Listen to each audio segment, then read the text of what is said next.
Hello guys, welcome back to my channel Pradeep Bhakti Gyan. आपने दूसरे अध्याय में सुना था निर्धन ब्राह्मण। अब अपन निर्धन ब्राह्मण की कथा आपने सुनी थी। अब अपन तीसरा अध्याय लेके आए हैं। तृतीय अध्याय। श्री सूत जी बोले, हे श्रेष्ठ मुनियों, अब मैं आगे की एक कथा कहता हूँ। प्राचीन काल में उल्का मुख नामक एक महान ज्ञानी राजा रहता था। वह जितेंद्रिय और वक्ता था। प्रतिदिन मंदिर में जाता था तथा गरीबों को धन देकर उनके दुख दूर करता था। उसकी पत्नी कमल के समान सुंदर मुख वाली और साध्वी एक दिन भद्रशिला नदी के तट पर वे दोनों विधि विधान सहित श्री सत्यनारायण भगवान का व्रत कर रहे थे। उस समय वहाँ साधु नामक एक वैश्य आया। उसके पास व्यापार के लिए बहुत सारा धन था। वह वैश्य नाव को नदी किनारे पर ठहराकर राजा के पास आया। राजा को व्रत करते हुए देखकर उसने विनम्र पूर्वक पूछा, हे राजन, यह आप क्या कर रहे हैं? मेरी सुनने की इच्छा है। कृपया आप मुझे भी समझाएं। महाराज उल्का मुख ने कहा, हे साधु वैश्य, मैं अपने बंधु बांधवों के साथ पुत्र की प्राप्ति के लिए श्री सत्यनारायण भगवान का व्रत व पूजन कर रहा हूँ। राजा के वचन सुनकर साधु नामक वैश्य ने अंदर से कहा, हे राजन, मुझे भी इसका संपूर्ण विधि विधान बताएं। मैं भी आपके कहे अनुसार इस व्रत को करूँगा। मेरी भी कोई संतान नहीं है। मुझे विश्वास है कि इस उत्तम व्रत को करने से अवश्य ही मुझे भी संतान की प्राप्ति होगी। राजा ने व्रत के विधान सुन व्यापारी से निवृत्त हो वह वैश्य सुखपूर्वक अपने घर आया।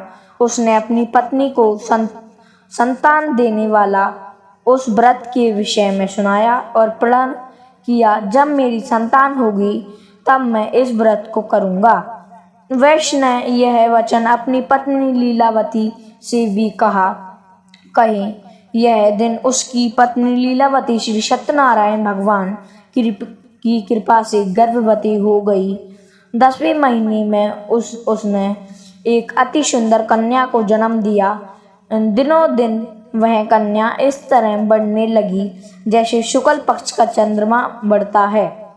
कन्या का नाम उन्होंने कलावती रखा। तब लीलावती ने मीठे शब्दों में अपने पति को याद दिलाया कि आपने जो भगवान का व्रत करने का संकल्प किया था, अब आप उसे पूरा कीजिए। साधु वैश्य ने कहा, हे प्रिय, मैं कलावती के विवाह पर इस व्रत को करूँगा।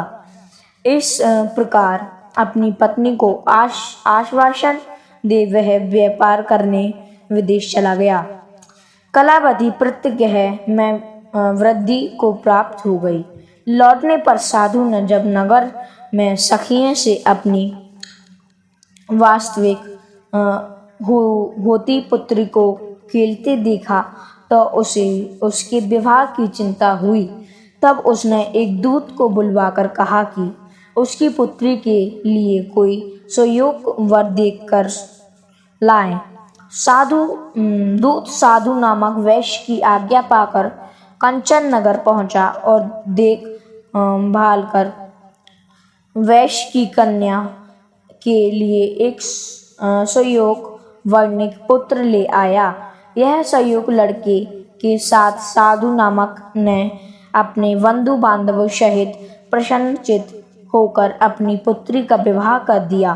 दुर्भाग्य से वह विवाह के समय श्री सत्यनारायण भगवान का व्रत करना भूल गया। इस पर श्री सत्यनारायण भगवान अत्यंत क्रोधित हो गए। उन्होंने वैश्य को श्राप दिया कि तुम्हें दारुण दुख प्राप्त होगा। और फिर अपने कार्य में कुशल वह वैश्य अपने दामाद सहित नावों का बेड़ा लेकर व्यापार करने के लिए सागर के समीप स्थित रसनापुर नगर में पहुंच गया। रसनापुर पर चंद्रकेतु नामक राजा राज करता था। दोनों ससुर जमाई चंद्रकेतु राजा के उस नगर में व्यापार करने लगे।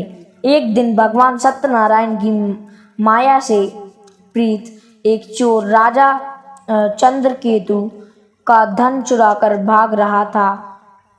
राजा के दूत को अपने पीछे तेजी से आते देख चोर ने घबराकर राजा के धन को वैश्य की नाव में छुपाकर रख दिया, जहां वे ससुर जमाई ठहरे हुए थे, और भाग गया।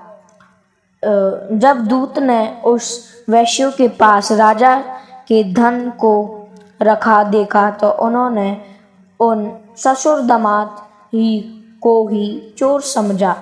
वे उन ससुर दामाद दोनों को बांध कर ले गए और राजा के समीप जाकर बोले, आपका धन चुराने वाले ये 2 चोर हैं, हमने इनको पकड़ लिया है। तब राजा ने बिना उस वैश्य की बात सुने उन्हें कारागार में डालने की आज्ञा दी। इस प्रकार राजा की आज्ञा से उनको कारावास में डाल दिया गया तथा उनका सारा धन भी छीन ली गया। सत्यनारायण भगवान के श्राप के कारण उस वैश्य की पत्नी लीलावती व पुत्र कलावती भी बहुत दुखी हुए। उनका सारा धन चोर चुरा कर ले गए। मानसिक व शारीरिक पीड़ा तथा भूख प्यास से अति दुखी हो भोजन के आस में कलावती एक ब्राह्मण के घर आई। उन्होंने ब्राह्मण को श्री सत्यनारायण भगवान का व्रत विधि पूर्वक करते देखा। उसने कथा सुनी तथा श्रद्धा पूर्वक प्रसाद ग्रहण कर रात को घर आई। माता ने कलावती से पूछा, हे पुत्री, तू अब तक कहाँ रही? मैं तेरे लिए बहुत चिंतित थी। माता के शब्द सुन कलावती बोली, हे माता, मैंने एक ब्राह्मण के घर श्री सत्यनारायण भगवान का व्रत होते देखा है और मेरी भी उसका उत्तम व्रत करने की इच्छा है।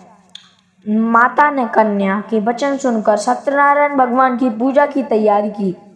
उसने बंधु बांधव सहित श्री सत्यनारायण भगवान का पूजन व व्रत किया और वर मांगा कि मेरे पति और दामाद शीघ्र ही घर लौट आएं। साथ ही विनती की कि हे प्रभु, अगर हमसे कोई भूल हुई हो तो हम सबका अपराध क्षमा करो।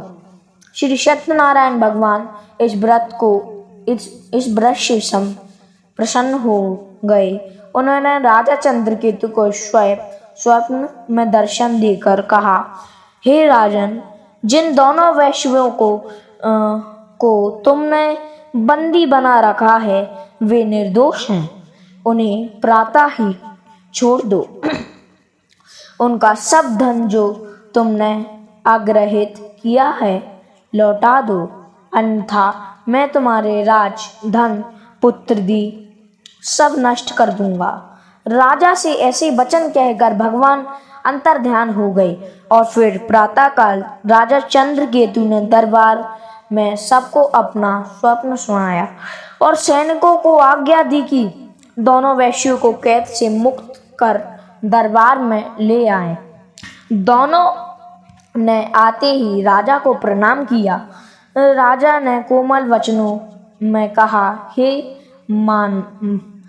महाअनुभवो, तुम्हें आज्ञातनवाश ऐसा कठिन दुख प्राप्त हुआ है।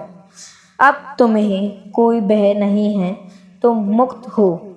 इसके बाद राजा ने उनको नए नए वस्त्रभूषण पहनावाए तथा उनका जितना धन लिया था उससे दुगना लौटाकर आदर से विदा किया। दोनों वैश्य अपने घर को चले गए। ये हमारा तीसरा अध्याय पूरा हो चुका है। अब हम दूसरी वीडियो में मिलेंगे चौथे अध्याय में। बाय। जय श्री राम, श्री सत्यनारायण भगवान। जय श्री राम, श्री सत्यनारायण भगवान की जय।